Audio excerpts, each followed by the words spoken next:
Okay, everyone, before I get into the meat of the title, now we all know about the Fani Willis situation. Now, I've gotten to the point now, I'll just call her Fani because Fani seems too, I don't know, too sophisticated for her.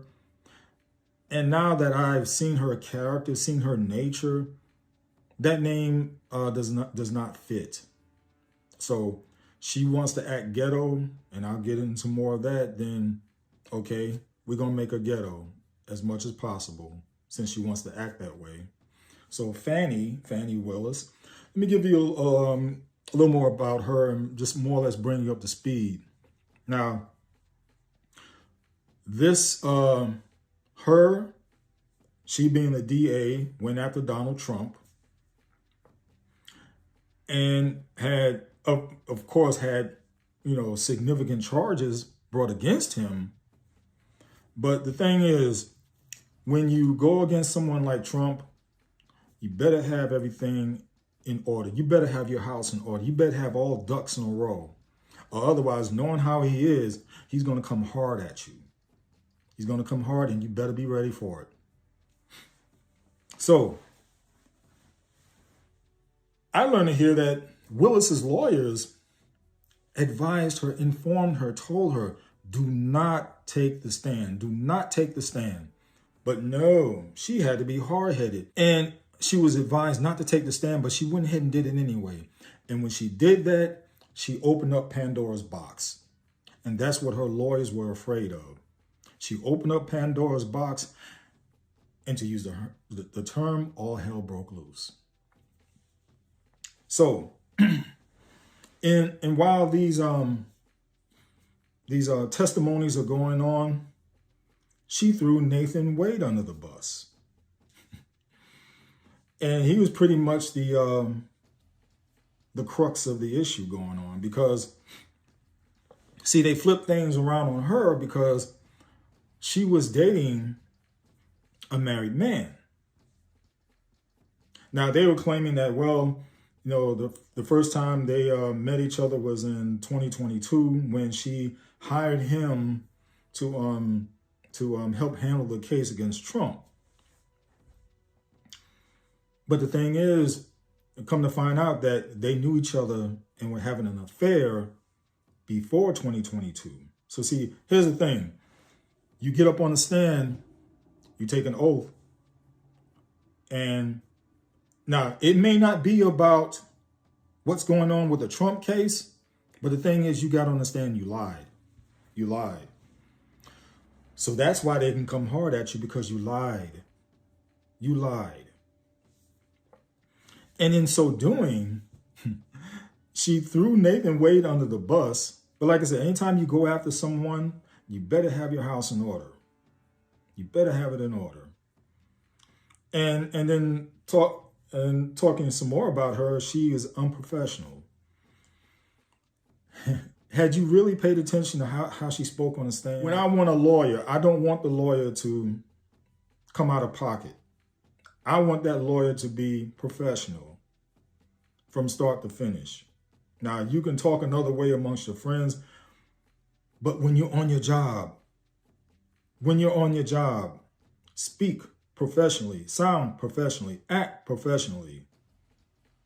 I saw none of that in her. She was defiant, she was arrogant, and she was ghetto. Simple as that, she was ghetto.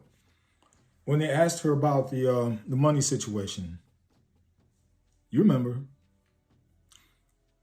she said that she had, $15,000 at her home in a hiding place?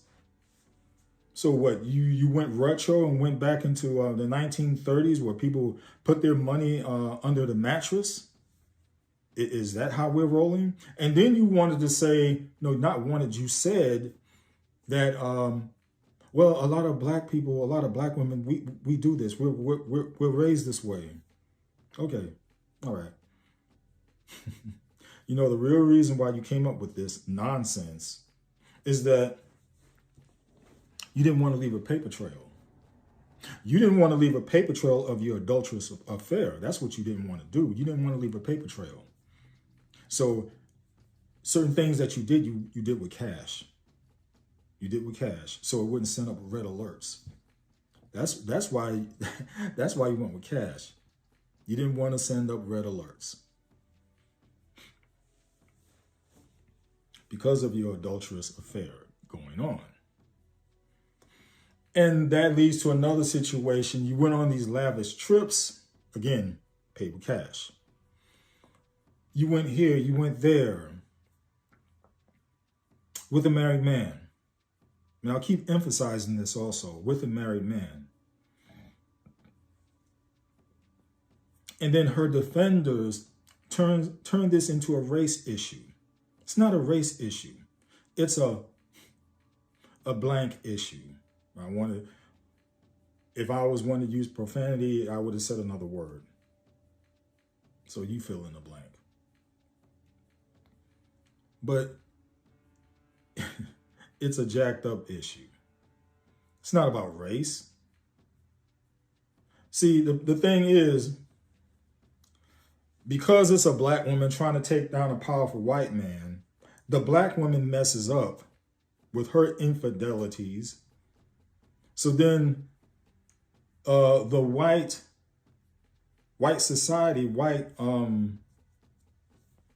the court system decide to focus on that because it is improprieties going on. But you still want to say, oh, it's a race issue because, oh, they're jumping on poor Fani Willis.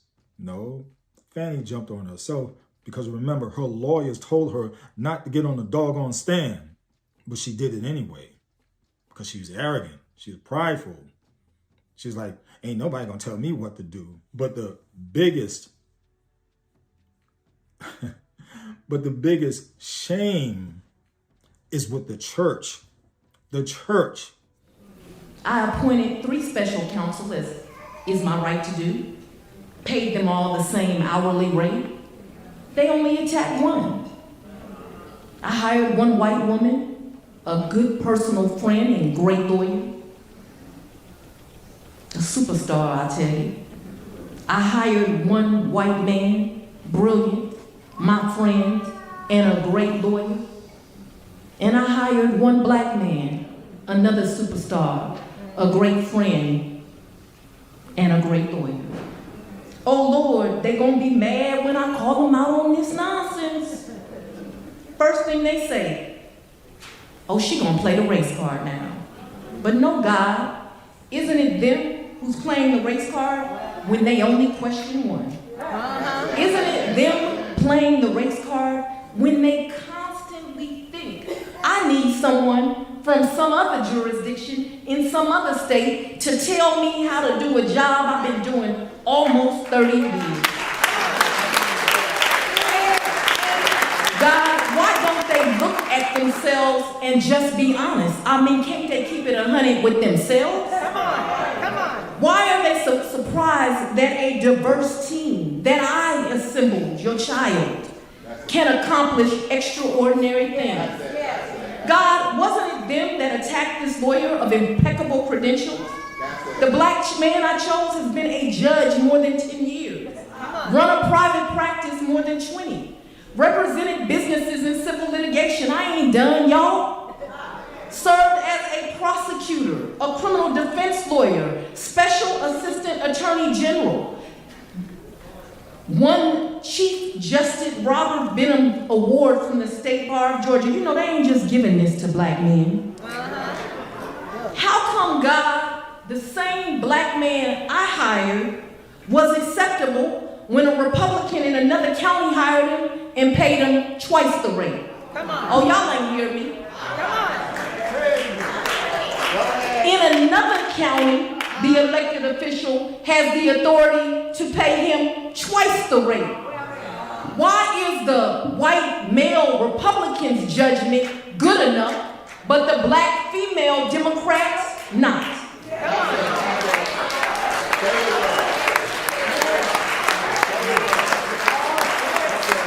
Now please hear me. I'm not criticizing his judgment. to make that decision. In fact, let me put it on the record. He's someone I respect because he was always willing to hire diversity. He was just looking for quality. I don't care political party. They care about it. My only question is, why is it questioned then? Lord, now I want to be clear. All three of these special counselors are superstars. But I'm just asking God, is it that some will never see a black man as qualified, no matter his achievements? What more can one achieve? The other two have never been judges, but no one questions their credentials. They come and they defend her. They come and they prop her up like she's a queen, like she's a hero. You know why they propped her up? Because they looked at her as someone who went against Trump. And then they put politics, they put race ahead of aligning themselves with Christ. That's what happened here. They saw her as, oh, we must defend this black woman against the evil society that's coming against her. But remember, she put herself in this situation. Her lawyers told her, do not get on the stand. But she did it anyway.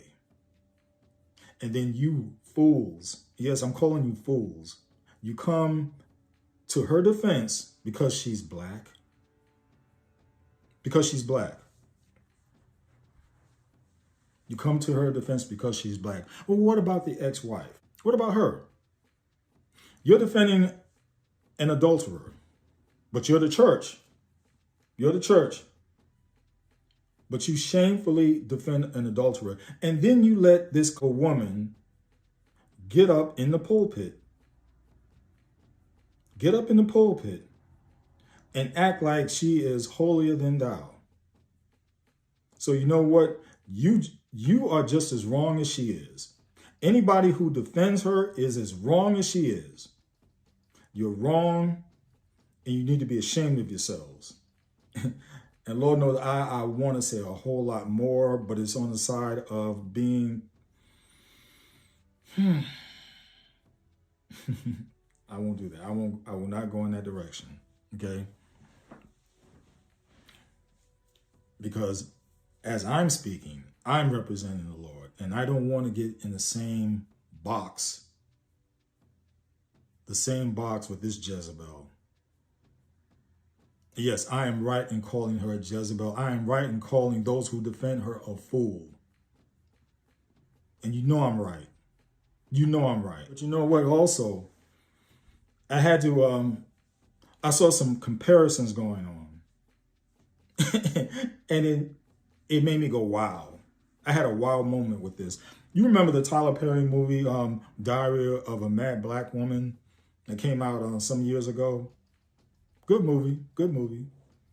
Now, it was primarily about a situation similar to this, where there was a lawyer, black lawyer, and he had an affair. You know how the movie went, okay? But what I want to do is I want to make some comparisons here on both situations. Now, Nathan Wade, being a black lawyer, in the movie, there was a black lawyer. Both lawyers in Atlanta, both lawyers having stay-at-home wives, both lawyers being shady, yes. Both married to dark-skinned women, both having an affair with a light-skinned woman, both kicked the wife out of the house, and both had side chicks that threw them under the bus. Think about that one too. Both had side chicks that threw them under the bus, because if I have to refresh your memories, even in the movie, once that character got shot and was incapacitated, The side chick up and left him. She didn't want to deal with having to take care of him. She threw him under the bus. Remember, the wife came back, at least Neil, and took care of him. Even though he did her wrong, she still took care of him. Oh, and both cut off their funds. Both cut off their funds. Now,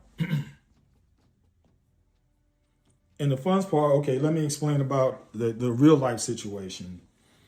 Nathan Wade was married to his wife 26 years. Wade, after meeting with Fani, I guess he must have got something and it just blew his mind, because afterwards, he divorces his wife of 26 years. As soon as they send the kids off to college, and then just like that, he was done with her. He was done with his wife, kicked her out of the house. She was a stay-at-home wife, kicked her out, and then cut off the funds. Cut off the funds. See, and he was also setting up a situation whereas he was putting in $7,000, I think it was $7,000 a month in a fund for them. I don't know why he set it up like that, and it was a joint account. Well, at that point he made it to what it wasn't a joint account, because he took the money out and I guess he put it somewhere else. And she wound up racking up bills, not knowing that there was no money in there. And then he kicked her out. This is the type of man he is. He kicked her out. And there was a lawyer friend of his who, during the divorce proceedings, this got to him. This got to him because he did not like the way he treated his wife. He did not like the way Mr. Wade treated his wife. So it got to the point where he could not do the case. So Wade ended up representing himself, and then finally he got another lawyer. But this is how bad this situation was. But yet, you church people, you churches, you wanted to parade her around, put her up on a pedestal. I'm talking about Fani Willis. Put her up on a pedestal and then pay her. You paid her. You paid her. You paid this Jezebel, being in the pulpit, you paid her. But what about the wife? What about the wife? You put an adulterer in the pulpit. You put her up in there. And she talking about Jesus this and Jesus that. And I even saw one person in the comments saying that the Lord is going to bless her. And I'm like, stop. You a fool too. Stop it. Stop it. The Lord is not going to bless anybody in that situation. Stop. Just stop it. That person has to repent of what they've done before they can get back right with the Lord. So stop it. And you were totally wrong for having her in the pulpit. I'll give you another example of how you were wrong, or a scenario. Whereas back in the Bible days, in the Old Testament, when they would have, it's like 3 times a year, it's called the holiest of holies, whereas a priest, a representative, will go into, say, a particular room and give their grievances to God. And he represented everyone, okay? Now, here's how dangerous and serious this was. Because if you were not right with God, he would strike you dead right then and there. Don't believe me? Check it out. He would strike you dead right then and there. It was so serious that they had to tie a rope around you before you went in. Because if they heard a thud, that means you were struck down. And the thing is, nobody was willing enough to go in there. They will pull you out. They will pull you out. So how dare the church mess with something as sacred as being up in the pulpit? And yeah, I know there's a lot of freaks and nasty people leading congregations right now as I speak. They'll be dealt with also. They will be dealt with. But the thing is, for you to put somebody up in the pulpit and speak to your congregation, she is not repentant of what she did. She's not repentant. But yet you put her up there because why? Because you want to talk about race. You want to put race before Jesus. You fools. You fools. That should have been a situation. You should have had a rope tied around her. But because of God's grace, he doesn't strike you dead at that time. His grace is sufficient, whereas and loving, whereas he gives you time to repent. But the thing is, you pastors, you ministers, you preachers, you are totally in error.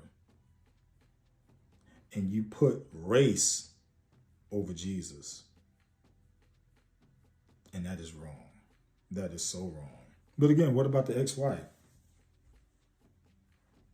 Why aren't you having the ex-wife up there? Why aren't you giving the ex-wife any type of money? Because, you know, Mr. Wade, he's worth almost somewhere near $5 million.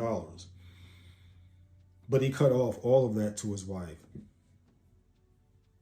He cut it all off. So you're not passing the plate around for his wife, his ex-wife? But you'd rather give it to some woman who go around hoeing, who go around got her legs open for any situation. And yes, I said that. I said that. And shame on you if you try to defend that. Shame on you. I'm sick of you so-called church people who put sins first, who put sins over godliness. You put your adulterous affairs over godliness. You put sexual deviancy over Jesus. You'll defend any type of sin as long as it suits your purpose. So I'm talking to you ministers, I'm talking to you people in the congregations. It's sickening and it's shameful. And you need to repent. You really do.